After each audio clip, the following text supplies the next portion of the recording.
नमस्कार दोस्तों, मैं आपका अपना रजनीश गुप्ता एस्ट्रोलॉजर कुंडली विशेषज्ञ।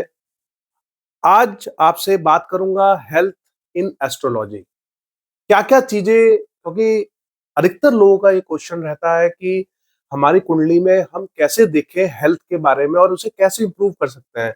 जनरली तो जितने भी फिजिशियंस हैं, कंसल्टेंट हैं, वो आपको एक्सरसाइज चीजें और रेगुलर हेल्थ मेंटेन करने के लिए आपको कंसल्टेंसी देते रहते हैं। लेकिन एस्ट्रोलॉजी में कुछ ऐसे पहलू हैं जिसे जानने की हमें जरूरत होती है, ताकि हम उन पहलुओं को अगर जान पाएंगे तो हम और अपनी हेल्थ को इम्प्रूव कर पाएंगे। तो आज का अंक मैं आपके लिए लेके आया हूँ हेल्थ इन एस्ट्रोलॉजी। तो क्या क्या चीजें हैं, मैंने एक चार्ट बनाया है यहाँ पे। आप देखेंगे लग्न का एक चार्ट है। किसी की भी कुंडली अगर होती है तो उसमें लग्न होता है, नवांश होता है, बहुत सारे चार्ट होते हैं अलग अलग। तो सबसे पहले जब हम किसी चीज को एनालाइज करने जाते हैं तो उसमें देखा जाता है, सबसे पहले रोल आता है सूर्य का। तो आप देखेंगे ये जो स्थान है, ये 12 भाव बने हुए हैं, जिसमें कि ये पहला भाव आता है। इस पहले भाव का जो मेन एरिया होता है, ये हमारी पर्सनैलिटी होती है, हमारा अस्तित्व होता है कि हम कैसे दिखने वाले हैं, हमारा रूप रंग कैसा होगा, हमारा अस्तित्व कैसा होगा, हमारा चेहरा कैसा होगा। तो ये हमारा एक तरीके से चेहरा है, हमारी पर्सनैलिटी है। तो हमारा हेल्थ कैसे रखने वाला है, रहने वाला है, तो उसमें सबसे ज्यादा जो महत्वपूर्ण जो काम कार्य करता है, वो किसी भी कुंडली में वो कारक ग्रह काम करता है। तो हमारे लग्न का पहले घर का जो कारक है वो है सूर्य। सूर्य एक ऐसा प्लेनेट है जो हमें हेल्थ में इंप्रूव होने के लिए काफी मौके देता है। तो सूर्य की अगर बात करूं तो सूर्य रोग प्रतिरोधक क्षमता का कार्य करता है, हमें रोगों से दूर रखने का कार्य करता है। अगर हम सुबह जल्दी उठते हैं, टाइम से उठते हैं, सूर्य को जल देते हैं और रेगुलर हम सूर्य की रोशनी में व्यायाम करते हैं, घूमते फिरते हैं, तो हम काफी निरोगी रहते हैं। ये आप काफी लोगों से और बड़े बूढ़ों से सुन भी चुके होंगे कि सुबह उठना, सूर्य की रोशनी में घूमना, जल देना, ये हमारे काफी लाभ रहता है हमारे स्वास्थ्य के प्रति। लेकिन ये चीज हमारी एस्ट्रोलॉजी में भी है कि सूर्य कहीं ना कहीं रोग का हमारा को का निवारण का कार्य करता है। ये एक ऐसा प्लेनेट है जो हमारे कारक का काम कर रहा है, और लग्न में हमारी स्वास्थ्य के लिए सूर्य जो है हमारा स्वास्थ्य का कार्य हमेशा करता रहता है। बात करेंगे यहाँ पे कि हमारी कुंडली में जो मेन चीजें आप देखेंगे कि ये हमारा पहला घर है। पहले घर का जो स्वामी होता है उसे हम लग्नेश बोलते हैं। यानी कि इस घर का स्वामी, जैसे एक नंबर है, एक नंबर क्या है मेष राशि। मेष राशि का स्वामी कौन है? मंगल। तो देखेंगे कि मंगल, इसका जो मंगल है वो लग्नेश कहलाता है। तो कई बार हमारी कुंडली में लग्नेश की क्या स्थिति है, मान लीजिए कि वो पाप ग्रह से युक्त है। मान ले पाप ग्रह, जैसे कि हमारा, अब बात करूंगा पाप और शुभ ग्रह की, तो आप देखेंगे यहाँ पे मैंने 9 के 9 ग्रह यहाँ पे लिखे हुए हैं, जैसे कि सूर्य, चंद्रमा, मंगल, बुध, गुरु, शुक्र, शनि, राहु, केतु। तो इसमें आप देखेंगे कि सूर्य, चंद्रमा, मंगल, बुध, शनि, राहु, केतु, ये हमारे जो 7 ग्रह हैं, ये हमें कहलाते हैं हमारे पाप ग्रह। साथ ही साथ शुभ ग्रह कौन से कहलाते हैं, मैंने यहाँ लिखा नहीं, इसको हम लिख सकते हैं यहाँ पे पाप ग्रह। ये हमारे 7 जो है पाप ग्रह कहलाते हैं। लेकिन साथ ही साथ गुरु और शुक्र जो है हमारे शुभ ग्रह हैं। तो गुरु और शुभ हमेशा जो है वो हमेशा शुभ कार्य करने का कार्य करते हैं। साथ ही साथ जितने भी ये 7 ग्रह हैं ये पाप ग्रह हैं। तो पाप ग्रह जो है, इनकी जो सोच है वो अधिकतर थोड़ी सी क्रूर रहती है, क्योंकि किसी भी ग्रह के बिना काम नहीं चल सकता। लेकिन सूर्य जो है वो थोड़ा अग्रेसिव ग्रह है, तो थोड़ा सा इसके अंदर एक क्रूरता रहती है। चंद्रमा है, तो चंद्रमा एक तरीके से माता का कार्य करता है, तो इसमें एक सौम्यता रहती है, लेकिन है क्रूर ये भी। मंगल, बुध, और एस्ट्रोलॉजिकल पॉइंट ऑफ व्यू से 7 ग्रहों को क्रूर श्रेणी में रखा गया है। लेकिन इसमें भी थोड़ा डिवीजन वाइज अगर हम देखेंगे, चंद्रमा और बुध थोड़े सौम्य ग्रह कहलाते हैं। उसके अलावा सूर्य, मंगल, आपका शनि, राहु और केतु, ये क्रूर ग्रह कहलाते हैं।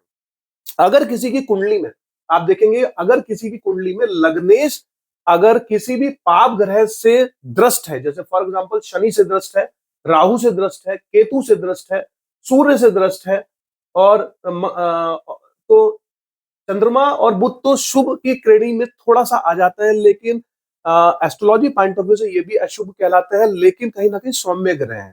लेकिन इन 4 ग्रहों से अगर ये द्रष्ट रहते हैं, युक्त रहते हैं, या फिर ये जो लग्नेश है ये अपने नीच के घर में चला जाता है, जैसे फॉर एग्जांपल इसका जो नीच है वो आपका 4 नंबर कहलाता है, यानी कर्क राशि में अगर ये चला जाता है तो नीच की राशि में चला जाता है। अगर ये अपने उच्च में रहता है, यानी कि अपने मकर राशि में रहता है, तो ये उच्च में रहेगा तो अच्छे परिणाम आपको देगा। तो उसी तरीके से अगर मैं बात करूं यहाँ पे, तो अगर ये पहले घर में 2 या 2 से ज्यादा पाप ग्रह अगर बैठे हुए आपको नजर आए, जैसे फॉर एग्जांपल या सूर्य भी बैठ गया, या राहु भी बैठ गया, या केतु, राहु बैठ गया, या मान लीजिए शनि बैठ गया, तो 3-4 ग्रह अगर इस दृष्टिकोण में यहाँ पे अगर बैठ जाते हैं तो कहीं ना कहीं हमारी पर्सनैलिटी को अफेक्ट करने का कार्य करते हैं। जैसे फॉर एग्जांपल सूर्य बैठ गया, शनि बैठ गया, यहाँ पे केतु बैठ गया, 3 ग्रह अशुभ बैठ गए, साथ में बुध भी बैठ गया। तो बुध क्या है, बुध हमारा बुद्धि का कारक है, लेकिन बुध अगर 12 डिग्री से कम पे सूर्य के साथ बैठता है तो अस्त होने का कार्य हो जाएगा। तो कहने का मतलब यह है कि 3 या 2 से अधिक अशुभ ग्रह जब भी इस यहाँ पे बैठेंगे तो कहीं ना कहीं वो हमारे पर्सनैलिटी को अफेक्ट करने का कार्य करेंगे, हमारे स्वास्थ्य को अफेक्ट करने का कार्य करेंगे। जैसे कि अगर मैं बात करूं अलग अलग ग्रह से क्या होता है, जैसे फॉर एग्जांपल अगर सूर्य यहाँ पे बैठता है, तो सूर्य अगर यहाँ बैठता है तो आपको जैसे हार्ट से रिलेटेड इश्यूज होने के चांसेस बने रहेंगे, आपको जो है मतलब ज्वर से रिलेटेड इश्यूज होने के चांसेस बने रहेंगे। कहीं ना कहीं आपके अंदर एक उत्तेजना या इगोइज्म आपका काफी ज्यादा जो है रहेगा, क्योंकि सूर्य जो है वो एक गर्म ग्रह है। साथ ही साथ अगर मैं बात करूं चंद्रमा अगर यहाँ बैठता है तो चंद्रमा का क्या प्रभाव पड़ेगा, मानसिक रोग होने के चांसेस बने रहेंगे। और साथ ही साथ अगर ये ग्रह यहाँ बैठ के और दूसरे क्रूर ग्रह उनको दृष्ट भी करे तो और ज्यादा जो है सोने पे सुहागा हो जाएगा। तो साथ ही साथ क्या होगा, चंद्रमा अगर यहाँ बैठता है और वो अगर नीच राशि में बैठ जाए अपनी, जैसे फॉर एग्जांपल उसकी जो बात करें नीच राशि जो है वृश्चिक, उसकी जो है नीच राशि कहलाती है 2 नंबर, यानी कि वृष उसकी जो है स्वराशि कहलाती है, और 8 नंबर उसकी वृश्चिक राशि जो है वो नीच राशि कहलाती है। मान लीजिए कि यहाँ 2 नंबर होता और चंद्रमा यहाँ बैठ जाता तो और ज्यादा मानसिक रोग को उठाने का कार्य करता है। उसी तरीके सूर्य क्या है, सूर्य 1 नंबर यानी कि आपकी मेष राशि उसकी अगर यहाँ बैठता है तो शुभ करने का कार्य करेगा। लेकिन अगर यही 7 नंबर की राशि होती, यानी कि यहाँ तुला राशि होती, नीच की राशि में होता, तो कहीं ना कहीं सूर्य जो अपना दुपरिणाम करने का कोशिश करता है, हार्ट रिलेटेड इश्यूज होने के चांसेस होने लगते हैं आपको, कहीं ना कहीं ज्वर रिलेटेड होने के चांसेस आपको बने रहते हैं। तो जैसे मंगल, अगर मंगल अपने नीच राशि में बैठेगा या दृष्ट अगर दूसरे जो पाप ग्रह हैं उनसे अगर दृष्ट होगा, तो मंगल के यहाँ बैठने से क्या होगा कि मंगल आप देखोगे, मंगल जो है वो दिमाग से रिलेटेड भी है, पहला नंबर ही आता है, सबसे पहले दिमाग यहाँ आ जाता है हमारा। तो माइंड से रिलेटेड इश्यूज होने के चांसेस बने रहेंगे, सही ना कहीं खून से रिलेटेड इश्यूज होने के हमें चांसेस बने रहेंगे, हमारे खून में कुछ ना कुछ कमी होने के चांसेस बने रहेंगे। साथ ही साथ ज्वर या और रिलेटेड जो जो गर्म चीजें छाले पड़ने के चांसेस बने रहेंगे यहाँ पे हमें। तो लॉन्ग टर्म इफेक्ट हमें यहाँ पे आता रहेगा। सूर्य में भी क्या, सूर्य अगर यहाँ रहता है और नीच राशि में बैठता है तो हड्डी रिलेटेड इश्यूज होने के चांसेस बने रहते हैं। चंद्रमा अगर नीच राशि में बैठता है, मान लीजिए फॉर एग्जाम्पल 8 नंबर की गिनती पे यहाँ पे बैठ जाए या पाप ग्रह से अगर युक्त हो जाए, तो उस कंडीशन में वो खून से रिलेटेड इश्यूज होने के चांसेस वहां बने रहते हैं। साथ ही साथ बुध अगर सूर्य के साथ बैठ जाए और 12 डिग्री से अगर कम पे वो बैठ रहा है, तो एक तो उसमें के अंदर जो है कहीं ना कहीं वो अस्त होने के चांसेस बन जाएंगे, प्लस साथ ही साथ बुध जो है वो स्किन डिसऑर्डर को लेके आने का चांसेस का काम करे, वात कफ पित्त से रिलेटेड रोग होने के चांसेस यहाँ पे आपके बने रहेंगे। गुरु और शुक्र अच्छा फल करते हैं, गुरु अगर यहाँ बैठेगा तो आपको आपके रोगों से आपको बचाने का कार्य करेगा। शुक्र अगर यहाँ बैठता है और अगर अपनी नीच राशि में बैठ जाता है, तो 2 और 7 नंबर यानी कि वृष और वृश्चिक इसकी जो है अपनी सहराशि है। लेकिन अगर मैं बात करूं यहाँ पे इसकी 6 नंबर पे, अगर यहाँ पे जो है 6 नंबर यानी कि आपकी कन्या राशि के अंदर अगर यहाँ पे शुक्र बैठता है, तो वो आपको इस हार्मोन से रिलेटेड इश्यूज होने के चांसेस वहां बने रहेंगे। अगर वो अपनी स्वराशि में बैठे तो आपको उद्धार भी कर देगा, लेकिन अगर आपके नीच राशि में बैठेगा, यानी कि वो आपके कन्या राशि में अगर शुक्र यहाँ पे बैठ जाएगा, तो क्या करेगा कि आपको स्त्री रिलेटेड रोग होने के चांसेस बने रहेंगे, हार्मोन्स रिलेटेड रोग होने के चांसेस आपको यहाँ बने रहेंगे। साथ ही साथ आपको जो है जल रिलेटेड रोग होने के चांसेस बने रहेंगे। तो इस तरह की चीजें जो है शुक्र यहाँ पे कर सकता है। साथ ही साथ शनि की अगर मैं बात करूं तो शनि अगर अपनी नीच राशि में बैठ रहा है, फॉर एग्जाम्पल मेष राशि में अगर यहाँ पे शनि बैठ जाए, तो मेष राशि में क्या करेगा शनि यहाँ बैठ के, आपको नसों से रिलेटेड रोग दे सकता है। आपका कहीं ना कहीं आपके शरीर में फालिस से रिलेटेड इश्यूज आपको दे सकता है, आपके शरीर को स्लो कर सकता है। तो शनि का प्रभाव यहाँ आ सकता है, संक्रमित आपको कर सकता है, लंबे समय के लिए रोग आपको प्रोवाइड करा सकता है। राहु अगर आता है तो संक्रमण दे सकता है, केतु अगर आता है तो संक्रमण दे सकता है। तो ये सारे जो ग्रह हैं, अगर अपनी नीच राशि में अगर ये बैठते हैं, या नीच राशि, क्योंकि किसी की स्वराशि होती है, किसी की नीच राशि भी होती है, हर ग्रह की अगर वो अपनी नीच राशि में बैठते हैं तो प्रभाव देंगे। अगर वो पाप ग्रह से ग्रस्त है तो भी आपको वहां प्रभाव देंगे। साथ ही साथ छठे भाव में, आठवें भाव में और 12वें भाव में, ये कुंडली के अंदर तीन ऐसे भाव कहलाते हैं जो बहुत अलग ही तरीके के होते हैं। जैसे छठे भाव की अगर मैं बात करूं, रोग और ऋण का भाव है। अगर मैं आठवें भाव की बात करूं तो ये आपका गुप्त गुप्त भाव कहलाता है। इसमें हमें मृत्यु तक ले जाने तक का मादा होता है। ये हमारा मोक्ष का भाव होता है। तो अगर इन छठे भाव में, आठवें भाव में और 12वें भाव में कोई भी ग्रह अगर जाके बैठता है तो आदमी का उसकी दशा अंतरदशा में बहुत बुरा प्रभाव पड़ता है। जैसे फॉर एग्जाम्पल, अगर यहाँ पे आपका शनि छठे नंबर, आठवें नंबर में बैठता है, फॉर एग्जाम्पल मैं कहता हूं कि शनि आपका यहाँ पे आठवें नंबर पे बैठ गया।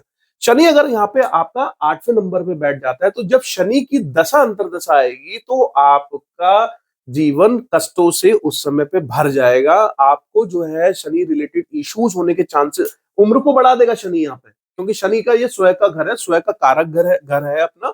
लेकिन शनि जब यहाँ पे बैठेगा तो क्या करेगा कि आपके अंदर जो है नसों से रिलेटेड इश्यूज, आपके जीवन में बहुत ज्यादा ज्यादा बीमारियां, ऐसी लंबी बीमारियां जो जल्दी से सही नहीं होंगे। और जब इसकी दशा अंतरदशा आएगी तो उस समय पे ये उस समय की बीमारियों को उठाने का कार्य करेगा।